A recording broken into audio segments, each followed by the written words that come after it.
Assalamualaikum warahmatullahi wabarakatuh. Perkenalkan, saya Regina Iksantika dari kelas akuntansi karyawan.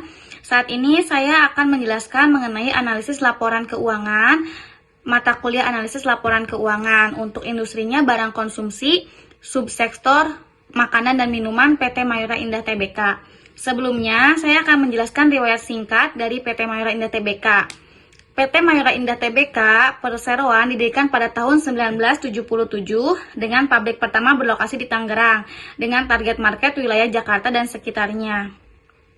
Setelah mampu memenuhi pasar Indonesia, Perseroan melakukan penawaran umum perdana dan menjadi perusahaan publik pada tahun 1990 dengan target market konsumen ASEAN. Kemudian melebar pangsa pasarnya ke negara-negara di Asia. Saat ini produk Perseroan telah tersebar di 5 benua di dunia. Selanjutnya, untuk analisis keuangan yang pertama itu analisis perbandingan neraca. Untuk analisis perbandingan neraca bisa dilihat itu ada total aset, total liabilitas, total ekuitas, total liabilitas dan ekuitas. Yang mana hasil presentasi tersebut diperoleh dengan cara menjumlahkan total tahun kedua dikurangi total tahun pertama dibagi total tahun pertama.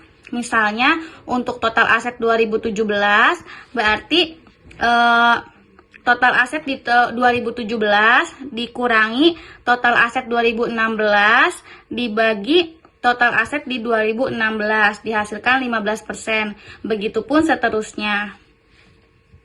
Berikutnya, ada analisis perbandingan laba rugi. Untuk analisis perbandingan laba rugi bisa dilihat sendiri. Di sini ada total pendapatan, laba bruto, dan laba usaha. Untuk cara perhitungan presentasinya juga sama seperti yang sebelumnya, yaitu total pendapatan tahun kedua dikurangi dengan total pendapatan tahun pertama dibagi dengan total pendapatan tahun pertama.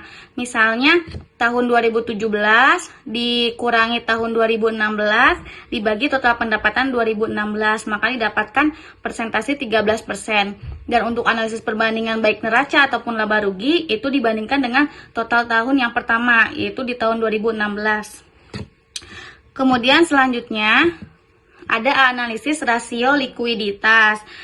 Untuk analisis rasio likuiditas itu ada current ratio dan ada acid test ratio.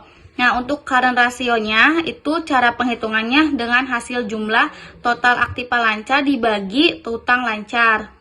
Kemudian dibandingkan dengan rasio industri barang konsumsi.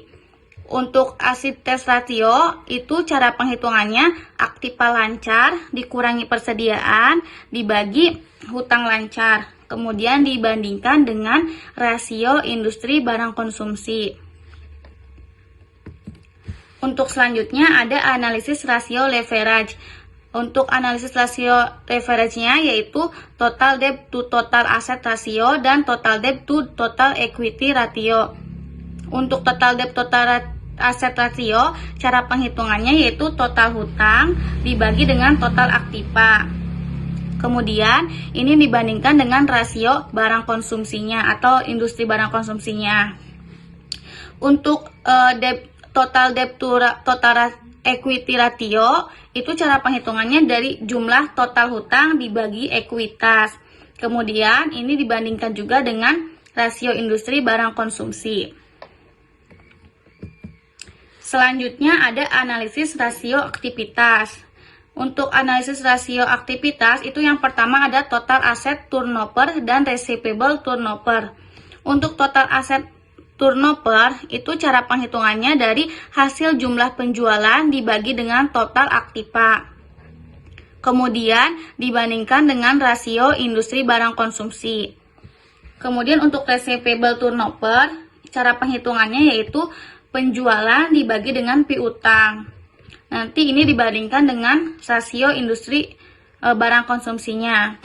Untuk yang terakhir yaitu analisis rasio profitabilitas. Untuk yang pertama ada GPM atau gross profit margin. Itu cara penghitungannya laba kotor dibagi penjualan. Kemudian didapatkan diagramnya. Nanti ini dibandingkan dengan rasio barang konsumsinya. Kemudian ada return of equity, cara penghitungannya yaitu IAT dibagi modal sendiri dikali 100%, dibandingkan juga dengan rasio industri barang konsumsinya. Sekian tugas dari analisis laporan keuangan yang saya lakukan pada PT Mayora Indah Tbk. Kurang lebihnya saya mohon maaf. Wassalamualaikum warahmatullahi wabarakatuh.